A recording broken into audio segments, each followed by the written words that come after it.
Ávila del Rey, de los caballeros, pujante ciudad medieval, cristiana y cortesana. También Al-Madina Zalaza Yawamia, la ciudad de las tres mezquitas, como dice algún documento arábigo de los mudéjares castellanos. Y asimismo, en la Edad Media, importante núcleo de población judía, Sefarad. Ávila también fue sefardí.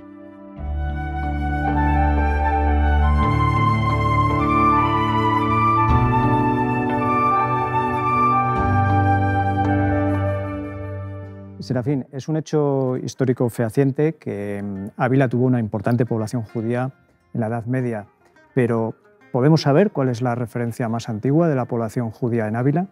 Sí, en 1144 el rey hace donación a la catedral de un impuesto que habitualmente los hebreos locales daban a los reyes. No obstante, con posterioridad se conserva el documento en el que los canónigos hacen un inventario de las casas que tenían en la ciudad y quiénes eran sus arrendatarios. Vemos que había 35 casas habitadas por hebreos y a los cuales hay que añadir los que vivieran en sus propias casas. De manera que podemos suponer que en torno al 24% de la población de la ciudad eran de carácter judío. Y supongo que gracias a esa documentación podemos saber también sus principales actividades, ¿no? Sí, se alude a herreros, curtidores, tejedores y curtidores hebreos. E incluso aparece un maestro en llagas. Y me imagino que también conoceremos los nombres o personajes importantes. Sin duda, muchos nombres, quizá algunos más significativos serían Josep de Ávila, que era arrendador de impuestos reales. También aparecen rabinos como Abraham Truchas, el rabí Jaim y con posterioridad Moshe Tamayo, al cual Isabel la Católica nombró juez de los judíos de la ciudad. En todo caso, estos personajes, en fin, no pueden dejar en la penumbra el gran personaje medieval judío que es abulense, que es Moshe de León, el autor del Zohar, o libro del esplendor, que es el conjunto de conocimientos y de la sabiduría mística hebrea, la Cábala. También existió otro personaje que era Nissim ben Abraham, que escribió el libro de la sabiduría maravillosa, en el cual hace ciertas profecías que naturalmente no se cumplieron.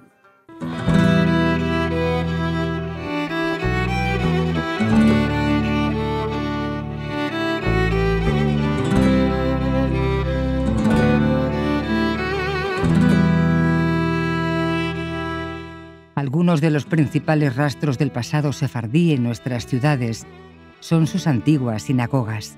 En Ávila hay constancia documental de al menos 4, de las que apenas conocemos su nombre y ubicación. Sin embargo, de una de ellas, la Sinagoga del Lomo, llamada así por estar en la antigua calle de ese nombre, aún se conserva un resto material importante.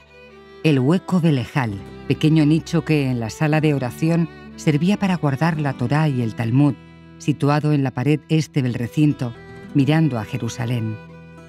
En la actualidad, este rincón forma parte de la recepción de un hotel.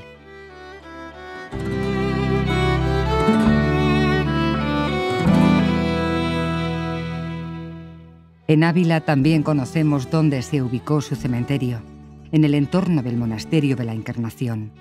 Allí, durante unas obras en el año 2012, salió a la luz un importante conjunto de sepulturas de rito hebreo. Posteriormente, el lugar fue acondicionado para su memoria.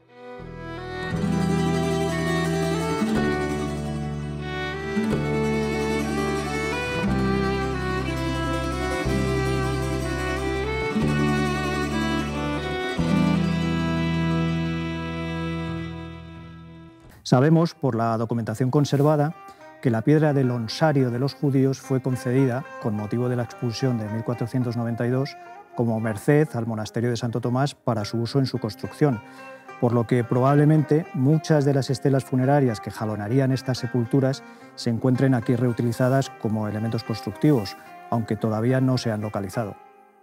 Además de en la ciudad de Ávila, sabemos que otras localidades de la provincia tuvieron importantes aljamas hebreas. Arévalo quizá fue la más significativa, ¿verdad? Sí, Efectivamente, en el año 1290 ya aparece entre las comunidades judías castellanas de nivel medio, pero su volumen fue incrementando hasta llegar a unas 130 familias en el momento de la expulsión, es decir, algo más de medio millar de personas. Además de Arévalo, también documentación fiscal nos habla de comunidades hebreas calificadas como aljamas, como fueron Madrigal, Bonilla, Villatoro, Barco y Piedrahíta. E incluso otras que no tenían este calificativo de aljamas, pero sí tenían comunidades como, por ejemplo, Arenas o Villafranca.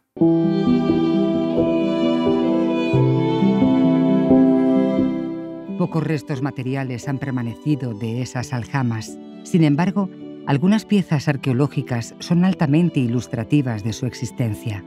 Es el caso de 2 ladrillos funerarios hallados en la localidad de Navacepeda de Tormes, perteneciente al señorío de Valdecorneja, y que habría que poner en relación con la aljama de Piedrahíta. En uno de ellos se puede leer, según está escrito, que es el comienzo de un verso bíblico, y en el otro, junto al nombre Sara, se identifica claramente una menorá, o candelabro de 7 brazos.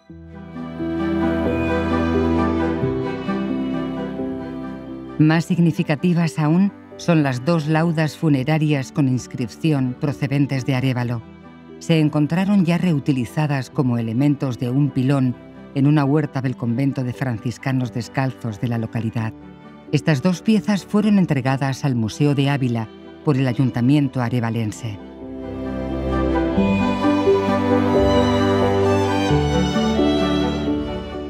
En una de ellas, expuesta en el almacén visitable de Santo Tomé, se lee: «Aquí está enterrado el ilustre rabí Nisim Ibn Rosh.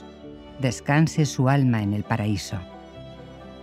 En la otra lauda, actualmente depositada en el Museo de Historia de Arévalo, aunque está algo más fragmentada, se alcanza a leer «Don Joseph, hacia su descanso en el paraíso».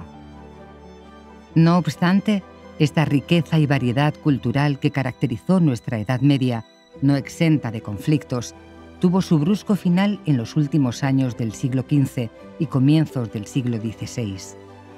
En 1492 se publicó el edicto de expulsión de los judíos del conjunto del reino.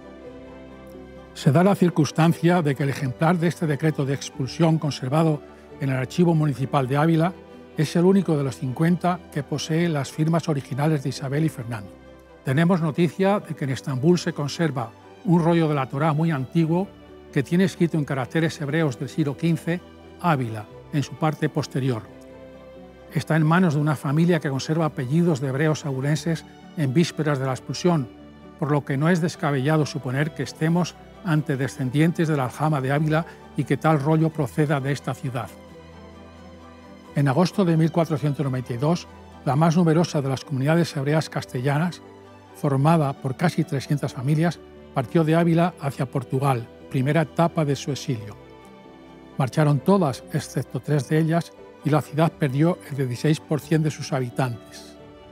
Desde Portugal, algunos fueron a Marruecos, donde sufrieron muchas penalidades, por lo que algún tiempo después, varios regresaron ya bautizados.